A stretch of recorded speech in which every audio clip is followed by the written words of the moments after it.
Friends, good morning everybody. So आप सभी को हैप्पी दीपावली। मेरी तरफ से आप सभी को हैप्पी दीपावली। सो फ्रेंड्स, आप सभी को हैप्पी दीपावली। दीपावली की बहुत बहुत मुबारकबाद है आप सभी के लिए। तो आज आज कितनी तारीख है? आज तारीख है 14/11/2020 टू 2020। सो फ्रेंड्स, कोई लोग दीपावली आज कह रहे हैं और कोई लोग दीपावली 15 तारीख को कह रहे हैं। मतलब रियल दीपावली अमावस्या को होती है। अमावस्या को मतलब हम जो दीपावली मनाते हैं वो है 15 नवंबर को हमारी दीपावली है। सो आप सभी को एडवांस में हैप्पी दीपावली। और सॉरी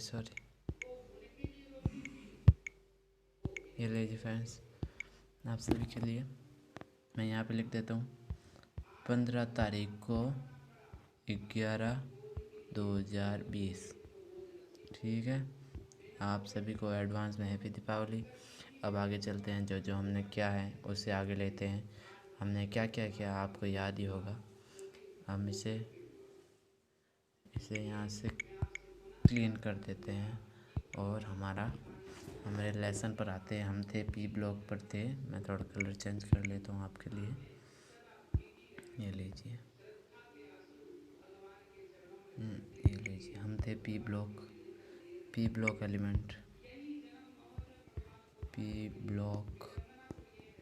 एलिमेंट या लिखो तत्व।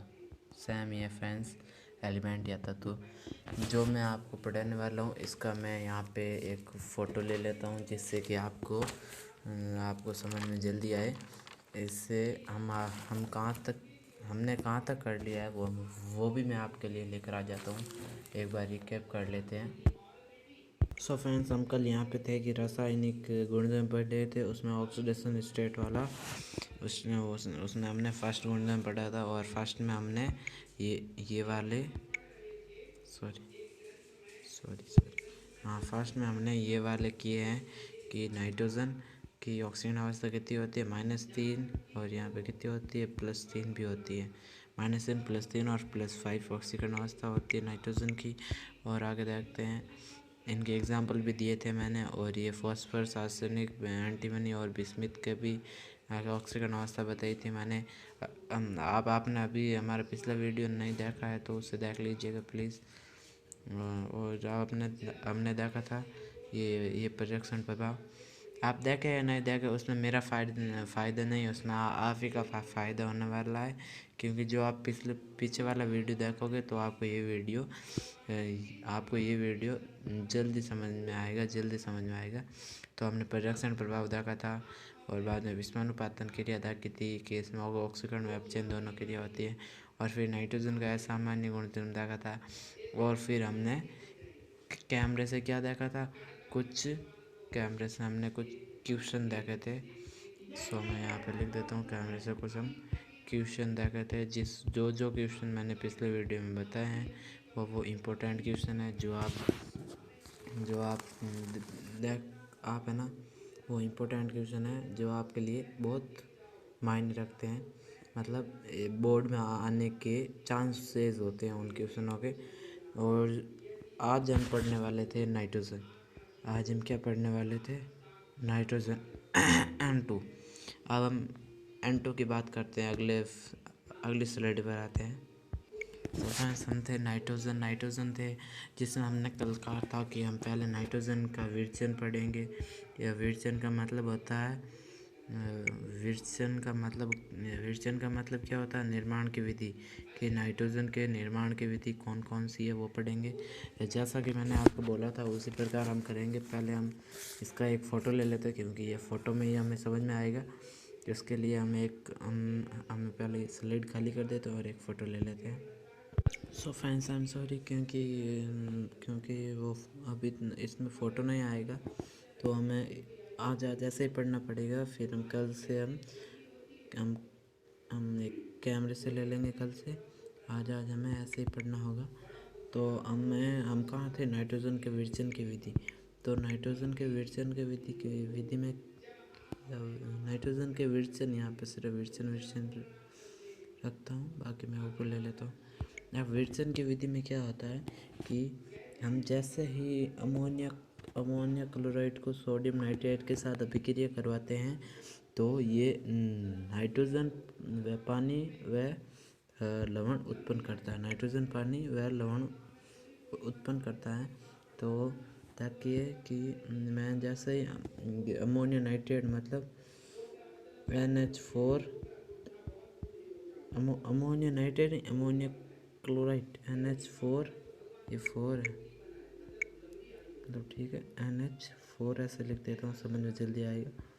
NH या ऐसे रखने देते NH4Cl को मैं सोडियम नाइट्रेट के साथ मतलब NaNO2 के साथ अभिक्रिया करवाता हूँ तो ये क्या देता है, नाइट्रोजन प्लस पानी, नाइट्रोजन प्लस 2H, यहाँ पे संतुलित कर रहा हूँ मैं साथ में 2H2O प्लस NaCl यानी लवण, ये लवण उत्पन्न करता है। ठीक है, ये है नाइट्रोजन के निर्माण की विधि, ये विरचन है। और एक और अभिक्रिया मैं इसमें ले लेता हूँ। इसमें है कि अमोनिया डाइक्रोमेट आयन क्या होता है, सॉरी यहाँ पे आएगा NH4 का होल ट्वाइस Cr2O7, मतलब इसके दो भाग होते हैं। इसका होता है एक तो NH4 और एक था डाइक्रोमेट, मतलब यहाँ पे दो है तो ये हो गया ये डाइक्रोमेट, और इसका ये साथ में है तो डाइक्रोमेट आयन। मैं लिख देता हूँ डाइक्रोमेट आयन, ठीक है, याद रखना डाइक्रोमेट आयन। तो इसको जैसे ही हम अभिक्रिया करवाएंगे तो ये नाइट्रोजन प्लस 4H2O देगा, H2 यानी N2 तो देगा ही देगा, प्लस 4H2 इसके साथ देगा Cr2C3, ये वाली हमें देगा। ठीक है, तो इस अभिक्रिया में क्या होता है,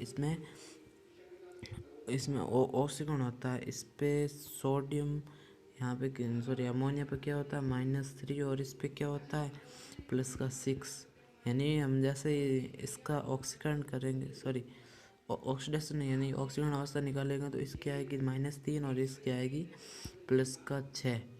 ठीक है, तो इसकी आएगी +6, तो इसका तो यहाँ पे हो जाएगा ऑक्सीकरण, यहाँ पे ऑक्सीकरण हो गया, और इसका Cr-2 का हो गया अपचयन। मतलब ये कौन सी अभिक्रिया हो गई हमारे, विषमानुपातन अभिक्रिया।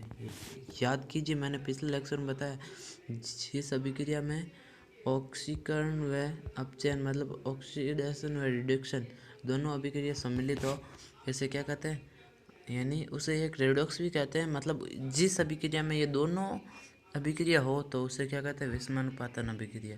ठीक है, याद रखना। चलो हम आगे बढ़ते हैं। आगे बढ़ने के लिए आज मुझे लग रहा है कि आपको यह ठीक या आपको साफ दिखाई दे रहा होगा, मतलब आपको पिछले वाले वीडियो में थोड़ा बहुत साफ नहीं दिखाई दिया होगा, तो आज आपको मैं ये थोड़ा साफ करके मैं आपके लिए साफ लेकर आया हूँ। तो फ्रेंड्स हम आगे बढ़ते हैं। अगला है, ये हमारी 2 हो गई विरचन मतलब निर्माण की विधि। अब तीसरी देखते हैं, मतलब अब तीसरी निर्माण की विधि कौन सी है। जैसे हम BaN3 का होल ट्वाइस को जैसे ही हम गर्म करेंगे तो ये Ba मतलब बैरियम, ये इसका नाम क्या है, आप मुझे कमेंट में बताइए, आप मुझे कमेंट में इसका नाम बताएंगे। बैरियम +3N2 मतलब ये नाइट्रोजन बन गया, बैरियम और नाइट्रोजन इसका संतुलन है। मतलब आप देख लीजिए, यदि यहाँ पे ये तीन यहाँ पे नहीं लिखा हुआ होता और ये 2 बन जाते, फिर आप इसके यहाँ पे 3 है, ये नाइट्रोजन 3 और ये कितना हो गया 6, तो यहाँ पे नाइट्रोजन के आगे ये यहाँ पे 3 आ गया, ठीक है। ये नाइट्रोजन के आगे 3 आ गया, ठीक है। अब ये आ गई 3 निर्माण की विधियाँ, कंप्लीटेड निर्माण विधि, ठीक है। अब क्वेश्चन आते हैं, कुछ इम्पोर्टेंट क्वेश्चन आते हैं। मैंने आपको बताया था कि मैं आपको क्वेश्चन ज़रूर करवाऊँगा, हर एक लेक्चर ख़त्म होने से पहले आपके लिए क्वेश्चन होगा। और ये लेक्चर होगा आपके लिए लगभग 30 मिनट 30 मिनट 30 नहीं 13 नहीं 30, ठीक है। तो हम एक इम्पोर्टेंट क्वेश्चन लेते हैं कि नाइट्रोजन कमरे के ताप पर अकेले क्यों होता है। नाइट्रोजन है ना, कमरे के ताप पर अकेले क्यों होता है, ये आपको पता होगा। तो अकेले क्यों होता है वो बताइए। एक तो ये क्वेश्चन हो जाएगा। तो इसका आंसर देख लेते हैं पहले इसका क्या कर लेते हैं, आंसर देख लेते हैं पहले इसका। तो इसका आंसर क्या होगा कि नाइट्रोजन में 2 N परमाणु, मतलब ये नाइट्रोजन है तो ये N triple bond N bond से बनता है, क्योंकि ये पाई बॉन्ड का निर्माण करता है ना, पाई बॉन्ड, ये पाई और सिग्मा दोनों बंधों का निर्माण करता है। इसमें नाइट्रोजन होते हैं, दोनों परमाणुओं में ट्रिपल बॉन्ड होता है, अतः बंध ऊर्जा बहुत उच्च होती है, क्योंकि डबल बॉन्ड से ट्रिपल बॉन्ड में बंध ऊर्जा क्या होती है, उच्च होती है, तथा ये अक्रियशील, ये कमरे के ताप पर क्या होता है, अक्रिय। अब अगला क्वेश्चन देखते हैं। अगला क्वेश्चन में क्या हो जाएगा कि अगला क्वेश्चन क्या है हम पहले देख लेते हैं। ये ऊपर ले लेता हूँ मैं, चलो। अब अगला क्वेश्चन है कि नाइट्रोजन अपने परमाणु के साथ पाई बंध का निर्माण करता है, लेकिन इसी वर्ग के दूसरे तत्व पाई बॉन्ड का निर्माण क्यों नहीं कर पाते। यह पाई बॉन्ड का निर्माण क्यों नहीं कर पाते हैं, क्योंकि क्या होता है, नाइट्रोजन का आकार बहुत उच्च होता है। मतलब इसका जैसे मैं लिख देता हूँ, नाइट्रोजन फॉस्फोरस आर्सेनिक एंटीमनी क्या होता है यार, एंटीमनी में Sb होगा शायद तक, आप एक बार Sb लिख दिए, हाँ Sb होगा, सही है, हाँ Sb एकदम सही है। और होता है बिस्मिथ Bi, ठीक है। तो ऊपर से नीचे जाने पर आकार में क्या होती है, कम होता है आकार लिख देता हूँ, आकार क्या होता है, कम होता है आकार। तो nitrogen phosphorus arsenic antimony bismuth, ऊपर से नीचे आने पर आकार में कमी होती है, इसलिए नाइट्रोजन का आकार बड़ा होता है। तो ये क्या करता है, अपने 2 नाइट्रोजन के मध्य ट्रिपल बॉन्ड या पाई बॉन्ड का निर्माण करता है, आपको पता है। चलो अब आगे देखते हैं। अब अगला क्या हो जाएगा, अगला हो जाएगा कि अगला पहले मैं ऊपर ले लेता हूँ। अगला क्वेश्चन है कि सोडियम एजाइड में तापीय अपघटन की क्रिया लिखिए। मतलब सोडियम एजाइड का क्या होता है, sodium azide NaNO3 sodium azide, इसको जैसे ही गर्म करें तो ये 2Na देगा, ये यहाँ से Na हो गया, ये 2 मतलब ये संतुलित नहीं है अभी तक, प्लस ये हो जाएगा, यहाँ पे आ जाएगा आगे 2 आ जाएगा, यहाँ पे संतुलित हो जाएगी, तो ये 2NO, फिर ये हो जाएगा 3N2, मतलब नाइट्रोजन और ये सोडियम उत्पन्न करेगा, ठीक है। अब एक क्वेश्चन जो मैंने अभी आपको अभी करवा दिया है, तो ये आपका क्वेश्चन हो गया। अगला क्वेश्चन क्वेश्चन क्या यार, अगला टॉपिक इम्पोर्टेंट है थोड़ा, मैं इसे ऊपर लेके बात करेंगे हम आगे अगले टॉपिक पर। अगला टॉपिक है अमोनिया।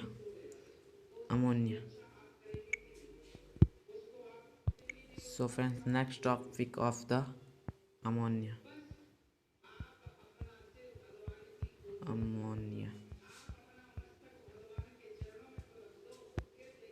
सो फ्रेंड्स, अमोनिया का फार्मूला क्या होता है, अमोनिया का फार्मूला होता है NH3 मीन्स ऑफ अमोनिया। अब हम पहले देखेंगे कि अमोनिया का विघटन मतलब निर्माण, बैकअप बनाया गया है, ठीक है, कोई बात नहीं। अमोनिया के निर्माण की विधि, ठीक है, समझ आना आप, निर्माण की विधि लिख देता हूँ मैं। अमोनिया के निर्माण की विधि। अब अमोनिया के निर्माण की विधि कौन सी है? तो अमोनिया के निर्माण की विधि में हम फर्स्ट विधि देखते हैं कि NH2CO NH2 मतलब यूरिया से हम अमोनिया का निर्माण करेंगे। NH2CO NH2। आप कहते हो कि हमें अभिक्रिया याद नहीं होती। आप अभिक्रिया को ट्रिक से याद कीजिए, जो कि मैंने मेरे नाइट्रोजन में मैंने नाइट्रोजन की विधियाँ पढ़ी थी। इसमें मैं आपको नोट्स प्रोवाइड करूँगा, तो इसमें आपको ट्रिक दी गई है। मतलब उसकी स्टोरी बनाकर याद कीजिए। स्टोरी जैसे यूरिया को हम पानी के साथ मिलाएंगे तो हमें क्या प्राप्त होगा?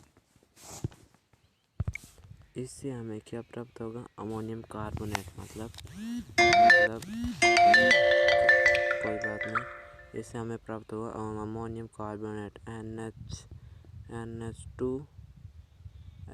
अमोनियम मतलब NH4 कार्बोनेट 2 और CO3 अमोनियम कार्बोनेट। और इसको हम जैसे ही वापस गर्म करेंगे तो इससे हमें ammonia NH3 2NH3 plus H2O और हमें प्राप्त हो जाएगा CO2 होगा। CO2 यानी डाइकार्बोनेट। ठीक है, डाइकार्बोनेट हो जाएगा। तो हम इसको ऊपर ले लेते हैं। इसको ऊपर लेने के बाद हम देखते हैं इसकी अगली निर्माण की विधि। अब आपको ये विधि पढ़ाना ज़रूरी नहीं है दो तो, बट एक विधि पढ़ाना ज़रूरी है, हैबर प्रोसेसर यानी हैबर की विधि। हैबर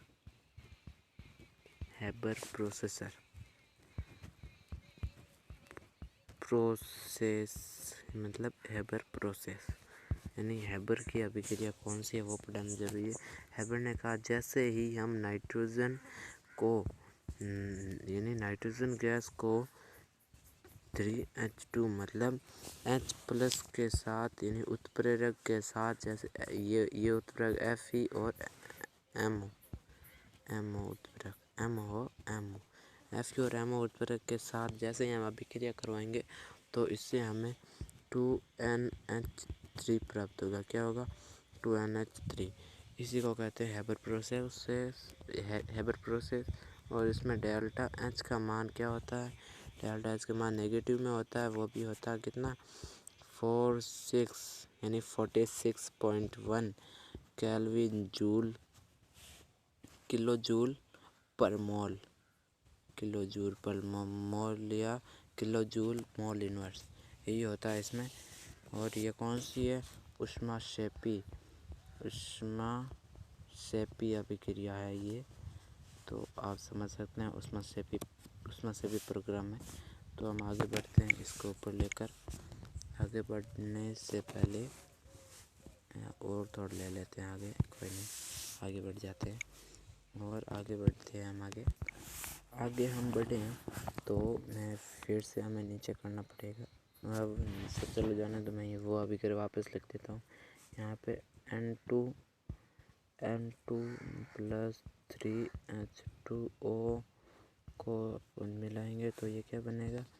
2H2 NH3 N, ठीक है ना, NH3। ये कौन सी ऊष्माक्षेपी? ऊष्माक्षेपी कैसे है कि यहाँ पे अणुओं की संख्या कितनी है? 2, यहाँ पे 1 है ये, और 3। यहाँ पे कितनी हो गई? 4 हो गई अणुओं की संख्या। और यहाँ पे कितनी हो गई? 2। मतलब इसमें अणुओं की संख्या में कमी आई।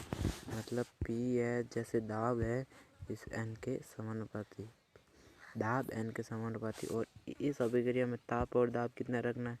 ताप तो रखना है निम्न, और दाब रखना है, और दाब कितना रखना है? उच्च। ठीक है, यही होता है। और बंध का निर्माण होता है तो एक मैं बात बता दूं कि जब बंध का निर्माण होता है तब ऊर्जा का उत्सर्जन मतलब ऊष्माक्षेपी होती है। बंध का जब टूटना होता है तो ऊर्जा का अवशोषण मतलब ऊष्माक्षेपी